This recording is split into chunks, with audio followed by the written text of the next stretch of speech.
குறிப்பாக எடப்பாடிக்கு எதிராக காய் நகர்த்தல்களை ஆரம்பிச்சிட்டாங்களா இந்த 3 பேரும்? மற்றவங்களுக்கு செலவு செய்ய மாட்டாங்க, சத்தியமாக செய்ய மாட்டேன். ஒரு பைசா கூட செலவு பண்ண மாட்டேன். எனக்கு இருக்கு அம்மா மக்கள் முன்னேற்ற கழகம் அப்படின்னு ஒரு அமைப்பு இருக்கு அவருக்கு. ஓபிஎஸ்க்கு ஏதோ கட்சி இருக்கா? எப்போ சாத்தியம்? பாஜக உண்மையிலே எடப்பாடி காலி செய்ய வேண்டும் என்று நினைத்தால்,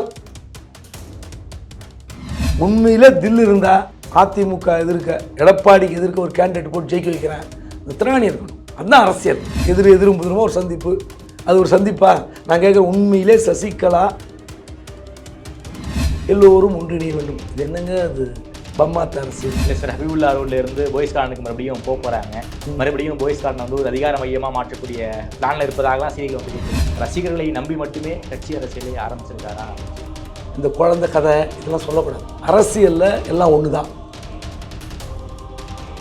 ஒரு தேசிய கட்சி தோற்கடித்து ஆட்சி பிடித்த கட்சி பொருளாளர், நடிகர், அந்த மன்றத்தில் இருந்து வரும் தன் மீது யாரும் குறை சொல்ல முடியாத அளவுக்கு சினிமாவில் கூட விமர்சனத்தை வைக்க அளவுக்கு நடித்தவர்.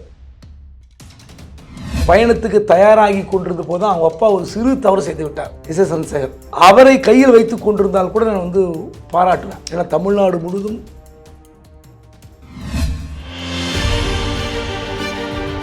நம்மோடு மூத்த பத்திரிகையாளர் திருமதி குபேதன் வந்துள்ளார். வணக்கம் சார். வணக்கம். சமீபத்தில் ஓபிஎஸ் சசிகலா 2 பேரும் சந்திச்சிருக்காங்க. டிடி தினகரன் பாஜக கூட பேச்சுவார்த்தையெல்லாம் நடத்திக்கிட்டு இருக்காரு. நீங்கள் 3 பேருமே பாஜக அணிக்குள்ளே தான் இருக்க போகிறாங்கன்னு நமக்கு தெரிய போகுது. என்ன சார், குறிப்பாக எடப்பாடிக்கு எதிராக காய் நகர்த்தல்களை ஆரம்பிச்சிட்டாங்களா இந்த 3 பேரும்? இல்லை, டிடிவி ஓபிஎஸ் பாஜக பேசுறதுல நியாயம் இருக்குது. ஏன்னா ஓபிஎஸ்க்கு ஒரு சீட்டு அவர் மகனுக்கு கொடுத்தா போதும், அவர் தெளிவாயிடுவார். வேறு யாருக்கும் ஒரு சீட்லாம் போராடிலாம் வாங்குற அளவு கிடையாது. போராடி வாங்கினா செலவு பண்ணணும். தன் மகனுக்கு செலவு செய்வதற்கு ஓபிஎஸ்க்கு நிறைய மனசு இருக்குது. மற்றவங்களுக்கு செலவு செய்ய மாட்டார், சத்தியமாக செய்ய மாட்டேன். ஒரு பைசா கூட செலவு பண்ண மாட்டார். அது நம்ம கடந்த தேர்தலில் பார்த்துருக்கோம்ல. தென் மாவட்டங்களில் நீங்கள் பொறுப்பெடுத்து உங்கள் மகனை தானே ஜெயிக்க வச்சிங்க, ஒரு எம்பி ஜெயிக்க வைக்கல. அதனால் ஓபிஎஸோட பாஜக பேச்சுவார்த்தை நடத்துது ஓகே. இந்த பக்கம் டிடிவியோடு நடத்துகிறாங்க. டிடிவிக்கு ஒரு செல்வாக்கு இருக்குதுன்னு சொல்லி ஒரு 4-5 தொகுதியாவது கேட்பார். எனக்கு இருக்குது அம்மா மக்கள் முன்னேற்ற கழகம் அப்படின்னு ஒரு அமைப்பு இருக்குது அவருக்கு. ஓபிஎஸ்க்கு ஏதோ கட்சி இருக்கா? கேட்டால் ரெட்டையில் நிற்பங்கிறாரு. ஆமாம், அதிமுக தான் நிற்பங்கிறாரு. ரெட்டையில சின்னத்தை முடக்கும்னு நேற்று பேட்டி கொடுக்குறாரு வைத்தியலிங்கத்தோடு சேர்ந்து. இதெல்லாம் சாத்தியமா? எப்போ சாத்தியம்?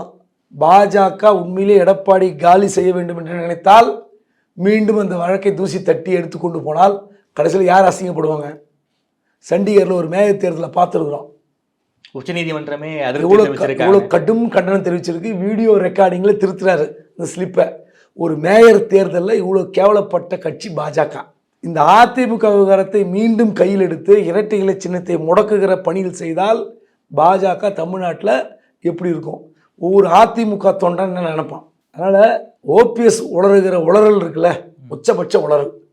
உங்களுக்கு ஒன்றுமே இல்லை, பேங்க் அக்கௌண்ட் இல்லை, ஆஃபீஸ் இல்லை, சின்னத்தை பயன்படுத்தாத, கொடியை கட்டாதுன்னு பல முறை கோர்ட்டு சொன்ன பிறகு திரும்ப துணிச்சலாக சொல்கிறாரு இரட்டல் நிற்பது. அதிமுக கரவேட்டியை கூட அவரால் கட்ட முடியல. இந்த லட்சணத்தில் திரும்ப யோசிக்கணும்.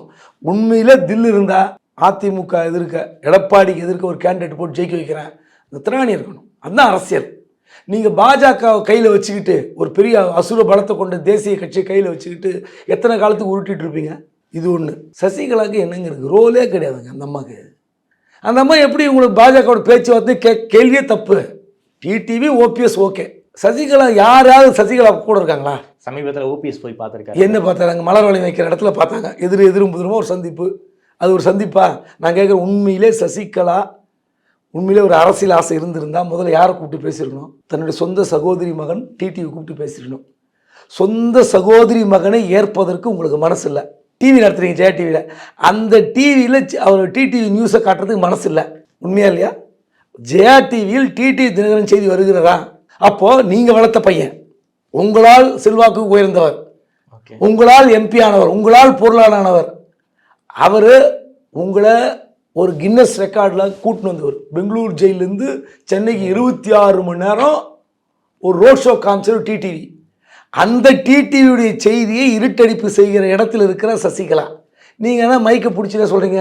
எல்லோரும் ஒன்றிணைய வேண்டும், எல்லோரும் ஒன்றிணைய வேண்டும். இது என்னங்க அது பம்மாத்த அரசியல், ஏமாத்துற அரசியல்.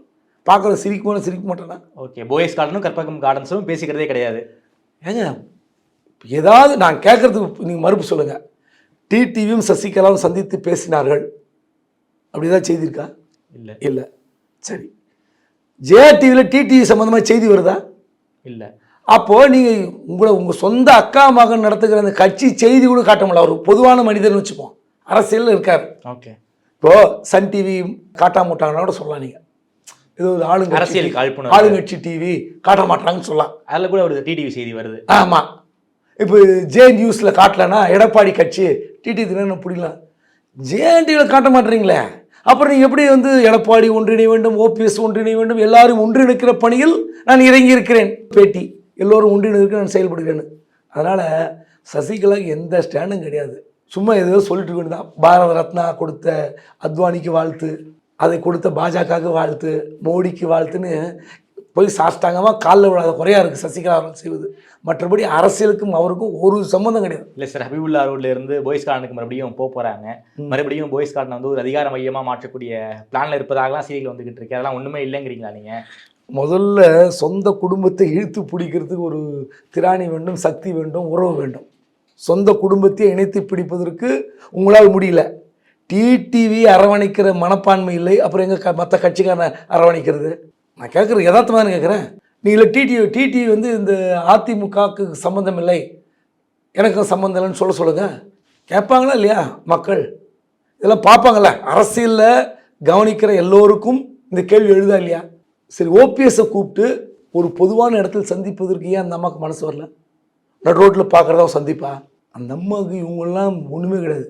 எடப்பாடி எப்படியாவது கூப்பிட்டு ஏதாவது ஒரு பதவி கொடுத்து விட மாட்டாரா? ஏதாவது தனக்கு ஒரு அங்கீகாரம் கிடைத்து விடாதா? இந்த ஏக்கம் தானே தவிர ஓபிஎஸ் பற்றி அக்கறை இல்லை, டிடிவி பற்றி அக்கறை இல்லை, யாரை பற்றி அக்கறை கிடையாது. ஓகே சார், தமிழ்நாடு அரசியலுக்கு நடிகர் விஜய் அவர்கள் குதிச்சிருக்காரு, கட்சியெல்லாம் ஆரம்பிச்சிட்டாரு. வருகிற 2026 தேர்தலில் நாங்கள் போட்டி போடுவோம், இந்த தேர்தலில் யாருக்கும் நாங்கள் ஆதரவும் இல்லை, நாங்கள் போட்டியும் போட மாட்டோம்னு சொல்லியிருக்காரு. விஜய் அரசியல் என்ன தாக்கத்தை சரி ஏற்படுத்தும்? குறிப்பாக ரசிகர்களை நம்பி மட்டுமே கட்சி அரசியலை ஆரம்பிச்சிருக்காரா விஜய்? இப்படி சொன்னாங்க, யாரும் கோச்சிக்கூடாது. ஒரு பிறந்த குழந்தை, அந்த குழந்தைய வாழ்த்தணும். அந்த குழந்தைக்கு உடனே நீங்கள் குறை சொல்ல ஆரம்பிச்சிட்டிங்க. அவர் வந்து அரசியல் கட்சி தொடங்குனதை பற்றி நீங்கள் இப்படிலாம் விமர்சிக்கக்கூடாது. அவர் வறுமை உண்மையிலே எனக்கு அந்த எண்ணம்லாம் இல்லை. இந்த குழந்தை கதை இதெல்லாம் சொல்லக்கூடாது. ஓகே, அரசியலில் எல்லாம் ஒன்று தான். நீங்கள் வந்தால் எல்லாத்தையும் சந்திக்கணும். நேற்று தான் கட்சி ஆரம்பித்தேன், என்னை வரவேற்க வேண்டும், என்னை திட்டக்கூடாதுலாம் சொல்லக்கூடாது. அப்படி இல்லை, அப்படிப்பட்ட உலகம் அல்ல இது. அரசியல்லாம் என்னென்னு எல்லாருக்கும் விதவிதமாக கற்றுத்தருகிற உலகம் தான் இது. நடிகர் விஷாலுக்கு என்ன கற்றுக் கொடுத்தாங்க? வேட்புமனு தாக்கல் பண்ணி ரிஜெக்ட் பண்ணுறாங்க அந்த ஆட்சியாளர்கள். அவர் கதறாரு, என்ன வேட்புமனு தாக்கல் ரிஜெக்ட் பண்ணீங்க அப்படின்னு. போய் எங்கே போய் அது நியாயம் கட்டுற தெரியுமா உங்களுக்கு? பஞ்சாயத்து தேர்தல் நடத்துகிற போய் மாநில தேர்தல் கமிஷனுக்கு போனார், கோயம்பேடுக்கு போனார். அது இங்கே போய் செக்ரட்டரியேட்டுக்கு போனது கூட தெரியல அவருக்கு. அரசியல் என்னென்னு கற்றுக் கொடுத்தாங்க. ஸோ அதனால் விஜய் என்பவர் சட்டமன்ற தேர்தலுக்கு பிறகு மீண்டும் நடிக்க வந்தால் என்ன செய்வது என்பது என்னுடைய கேள்வி. நான் இருக்கிற ஒரு படத்தை முடித்து விட்டு முழுமையாக தேர்தல் பணி செய்ய போகிறேன் அப்படின்னு சொல்கிறார்ல, சினிமாவுக்கு முழுக்குங்கிறாரு. முழுக்கு போட்டுட்டு 2026 சட்டமன்ற தேர்தலை முடிச்சுட்டு அதன் முடிவை பார்த்த பிறகு மீண்டும் நான் நடிக்க வருகிறேன் அப்படின்னு வந்தார்னா என்னன்றதான் என்னோடய கேள்வி. ஓகே, அதனால் அரசியல் என்பது சாதாரண விஷயம் அல்ல. இது வந்து விஜய் நினைக்கிற மாதிரிலாம் வந்து சுலபமாக ஜெயிச்சிடலாம் முடியாது. டீப் ரூட் அரசியல் இருக்கிற அதிமுக திமுக அவர் வந்து தமிழ்நாடு முழுவதும் ரசிகர் மன்றம் இருக்கிறது, பூத் கமிட்டி போட்டிருக்கலாம், அதற்கான எல்லா விஷயங்களும் செய்து வைத்திருக்கலாம். ஆனால் ஆனானப்பட்ட ரஜினி எப்படிலாம் சொன்னாங்க, டிவியில் விவாதம் பண்ணாங்கன்னு தெரியும் உங்களுக்கு. வரமாட்டார்னு சொன்ன வெகு சிலர் நானும் ஒருத்தன். ஆமாம், ஒவ்வொரு விவாதங்களிலும் டிவியிலும் சரி யூடியூப்லையும் சரி பேசுனீங்க, ரஜினி வரவே மாட்டார். அவர் நாள் குறித்தார், தேதி குறித்தார். அரசியலுக்கு டிசம்பர் 3ஆம் தேதி சொன்ன பிறகு 28ஆம் தேதி ஓடி போயிட்டார். போர் வரட்டும்னு சொன்னார். ஆமாம், இதுதான் விஜய் வந்து ஒரு படி மேலே நின்று வராரு. ஆனால் அவர் கூட இருக்கிற 2ஆம் கட்டத்தில் இந்த பாண்டிச்சேரி ஆனந்த் மாதிரி ஆட்களை நம்பி வந்தார்னா ரொம்ப கஷ்டம். 50 வயதில் கட்சி தொடர்ந்து கள விட மாட்டேன். ஆனால் எம்ஜிஆர் என்பவர் யார் அதை முதல்ல உள்வாங்கணும். ஒரு அரசியல் கட்சியில் இருந்தார். அண்ணா இருக்கும்போது கட்சியினுடைய பொருளாளர், கலைஞர் இருக்கும்போது கட்சியினுடைய பொருளாளர், திமுகவில் ஒரு ஆகப்பெரிய கட்சி, ஒரு தேசிய கட்சி தோற்கடித்து ஆட்சி பிடித்த கட்சி பொருளாளர், நடிகர், அந்த மன்றத்தில் இருந்தவர். தன் மீது யாரும் குறை சொல்ல முடியாத அளவுக்கு சினிமாவில் கூட விமர்சனத்தை வைக்க அளவுக்கு நடித்தவர். ஒரு நெகட்டிவ் ரோல் நடிச்சதில்லை, பெண்களை கேலி செய்கிற ரோல்லையோ இல்லை அவமானப்படுத்துகிற ரோல்லையோ அல்லது குடித்து விட்டு இல்லை கொலைகாரனாக நடித்தது கிடையாது. ஏன்னா அந்த ஒரு பெரிய திட்டத்தோடு களமிறங்கிய ஒரு எம்ஜிஆர். இமேஜ் பில்டப் பண்ணிக்கிட்டே வந்தார் அரசியலுக்காக. அந்த மாதிரியான ஒரு தொலைநோக்கு திட்டம்லாம் யாரும் கிடையாது. புகழ் கிடைத்து விட்டது நான் அரசியலுக்கு வருகிறேன் வந்தால் ரொம்ப கஷ்டம். விஜய் 3 தேர்தலுக்கு பிறகுதான் அவரால் எழுந்து நிற்கவே முடியும். எல்லோரும் சொல்கிறார்கள், இல்லை திமுக நெருக்கடி, அதிமுக நெருக்கடி, பாஜக எல்லாம் நெருக்கடி இருக்கும், 1/2%, 1%. ஓகே, அதை கடந்து இந்த அரசியலை உள்வாங்கி அதிமுக திமுக என்ற 2 பெரிய ஒரு ராட்சத கட்சிகளோடு போட்டியிடுவதற்கு, அவர்களோடு இணைந்து ஓடுவதற்கு பெரிய பயிற்சி தேவை.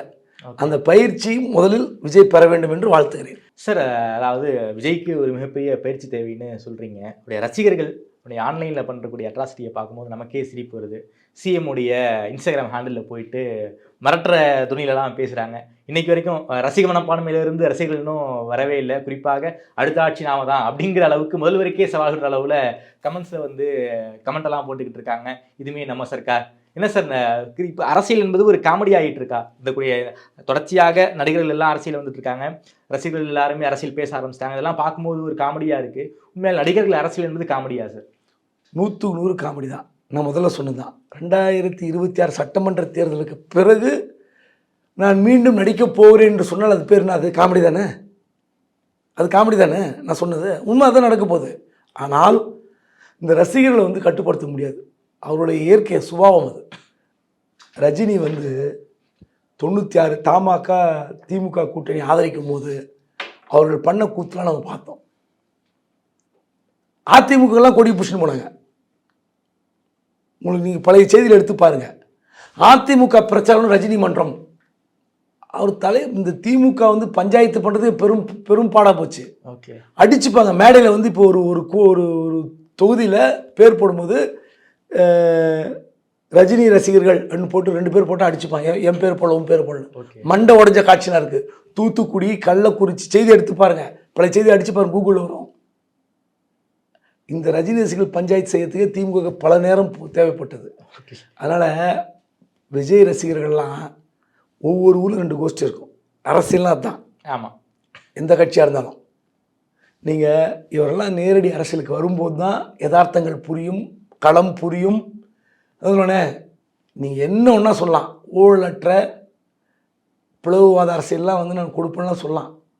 நேற்றே விஜயை பற்றி போட ஆரம்பிச்சிட்டாங்கல்ல. தன்னுடைய ரோல் ராய்ஸ் காருக்கு தமிழ்நாட்டில் ரிஜிஸ்ட்ரேஷன் பண்ணால் 10 லட்ச ரூபா நஷ்டம் வரும், பாண்டிச்சேரியில் போனால் லாபம்னு சொல்லி அங்கே போய் ரிஜிஸ்ட்ரேஷன் பண்ணது தானே. அரசியல்வாதியாக ரஜினி இருந்தால் என்னன்றது நம்ம பார்க்கல. ஆனால் விஜய் வரும்போது ஏகப்பட்ட விமர்சனங்கள் வந்துக்கிட்டு தான் இருக்குது. அப்படி இருக்கும்போது இந்த கேள்விக்கெல்லாம் விஜய் பதில் சொல்லணும். முதல்ல தன்னை எதிர்க்கிற நபர்களை சந்தித்து பேசணும். தனக்கு எதிர்மறை கருத்துக்கள் சொல்கிற நபர்களை அவர் கலந்து ஆலோசனை. இன்னைக்கு வரைக்கும் பத்திரிகையாளர் அவர் சந்திக்கவே இல்லை. அப்புறம் பத்திரிகையாளர் கேள்வி கேட்டால் பிடிக்கல, இல்லை கேள்வி கேட்பதனால் பதில் சொல்ல முடியாதுன்னு தவிர்க்கிறாரா? அதனால நீங்கள் ஒரு ப்ரிப்பேர்டு ஸ்பீச் எடுத்து வச்சுக்கிட்டு ஆடியோ லான்ச்சா? ஆமாம், அது பண்ண முடியாது. காக்கா கதை கழுகு கதை பேசலாம், எல்லாமே திட்டமிட்டு பேசுகிற பேச்சு. சினிமாவும் அப்படி தான், ஆடியோ லான்ச்சும் அப்படி தான், எல்லாமே அப்படி தான். அரசியல் அப்படி அல்ல. ஓகே, திட்டமிட்டு எதுவுமே உன்னால் செய்ய முடியாது. அதாவது விஜயகாந்த் மாதிரி விஜயால் எந்த ஒரு தாக்கத்தையும் ஏற்படுத்த முடியாதுன்னு நீங்கள் சொல்ல வரீங்க? விஜயெல்லாம் நான் கம்பேரே பண்ணலங்க. விஜயகாந்த் என்ன பண்ணார்? முதல் தேர்தலில் அவர் மட்டும் ஜெயிச்சார். 2வது தேர்தல் எதிர்கட்சி தலைவர் ஆனார். அடுத்த தேர்தலில் என்ன ஆனார்? அடுத்ததில் அவரே தோற்று போயிட்டாருங்க. ஸோ இதனால் நான் என்ன சொல்கிறேன்னா, இதுதான் அரசியல், இதுதான் யதார்த்தம். இந்த யதார்த்தத்தை விஜய் உணர வேண்டும். நீங்கள் 24-25% ஒரு ஓட்டு வங்கியை பெறுவது என்பது சாதாரண விஷயம் அல்ல. இன்னைக்கு இருக்கிற களம் அப்படிப்பட்ட களம் அல்ல. பொருளாதார தேர்தல். நீங்கள் எத்தனை கோடி செலவு பண்ணணும், அப்புறம் எப்படி ஊழலாத நீங்கள் அரசியலை கொண்டு வருவீங்க? உங்களால் செலவு பண்ண முடியுமா? நீங்கள் சம்பாரித்து வச்ச 10,000 கோடி வச்சுருக்கீங்க, 2 தேர்தலில் போயிடும். 2 தேர்தலில் நீங்கள் யாரும் செலவு பண்ணாதீங்க, நானே பார்த்துக்கிறேன், நன்கொடை வருகிறது அப்படின்னு சொல்லி ஒரு டிரான்ஸ்பரண்ட்டாக ஒரு போர்ட்டல் ஆரம்பித்து எல்லோரும் இந்த போர்ட்டலில் விஜய் கட்சிக்காக நீங்கள் போடுங்கள் அந்த தொகையை வைத்துக்கொண்டு உங்களோட சம்பாதித்த பணத்தை வைத்துக்கொண்டு தேர்தல் சந்தித்தால் உங்களோட சேமிப்பு 2 தேர்தலில் காணாமல் போயிடும், வீணாக போயிடுவார் விஜய். அரசியல் என்பது எல்லோருக்கும் என்னன்றது தெரியும், அவருக்கும் தெரியும். அதனால் பேசுவோம், நிறைய விஷயங்கள். நிர்பந்தமா சார், ஏதாவது அழுத்தம் இருக்கா அரசியலுக்கு வர சொல்லி அழுத்தம்? இல்லை, நான் அப்படி நம்பலை. அவருக்கு அரசியல் ஆசை இருக்கிறது. அவர் அந்த பயணத்துக்கு தயாராகி கொண்டிருந்த போது அவங்க அப்பா ஒரு சிறு தவறு செய்து விட்டார், இசை சந்திரசேகர். அவரை கையில் வைத்து கொண்டிருந்தால் கூட நான் பாராட்டுவேன். ஏன்னா தமிழ்நாடு முழுதும் விஜய் மாவட்ட செயலாளர் யார், ரசிகர்கள் யார் என்று கூப்பிட்ட உடனே பேசினா அவர் கண்ட்ரோல் ஆவாங்க. ஆனந்தெலாம் இன்றைக்கி இருப்பார். ஆனந்தெல்லாம் ஓட வைக்கிறது 2 நிமிஷம் ஆகும். ஆளுங்கட்சிகளுக்கு மத்தியில் இருக்கிற ஆளுங்கட்சி, மாநில இருக்கிற ஆளுங்கட்சிலாம் 2 நிமிஷத்தில் எஸ்கேப் ஆயிடுவாங்க. மாவட்ட செயலாளர்கள், மாவட்ட தலைவர்கள்லாம் ஈஸியாக கையில் எடுத்துட முடியும், ஈஸியாக எடுத்துருவாங்க. ஒன்று இதில் ரொம்ப சுலபங்கள். நீ காலங்காலமாக கொட்டை போட்ட கட்சியே ஓடுறாங்க. சரத்பவார் இந்திரா காந்தி காலத்தில் கோலோச்சினவர், ராஜீவ்காந்தி காலத்தில் கோலோச்சினவர், சோனியாவை பிரதமர் ஆக்க மாட்டேன்னு சபதம் போட்டு வெளியே வந்தவர். அவருடைய சொந்த அண்ணன் பையனை தூக்கின்னு போகிறாங்க, வாய் முன் உட்காந்துக்கிறாரு பாஜக கிட்ட. கட்சி 2 உடஞ்சிருச்சு. அப்புறம் இதனால் சாதாரண விஷயம் இல்லை அரசியல். அதனால் விஜய்க்கு நிறைய ஒவ்வொரு விஷயமாக கற்றுக்கொள்வார். அவர் அரசியல் சார்ந்த விஷயங்களை பேசும்போதும் பத்திரிகைகளை சந்திக்கும் போது தான் அவருக்கு பயிற்சி கிடைக்கும். அந்த பயிற்சி முதலில் பெற வேண்டும். ஓகே, அதெல்லாம் திரும்ப திரும்ப வலியுறுத்துறேன். ஓகே சார், ரொம்ப நன்றி சார். குறிப்பாக தமிழ்நாடு அரசியலில் பல்வேறு குழப்பங்கள் நிலவிக்கிட்டு இருக்கு, அதெல்லாம் தெளிவுபடுத்தும் விதமாக ரொம்ப விரிவாக பேசியிருக்கீங்க. நேரம் கொடுத்து பேசியமைக்கு நன்றி. நன்றி.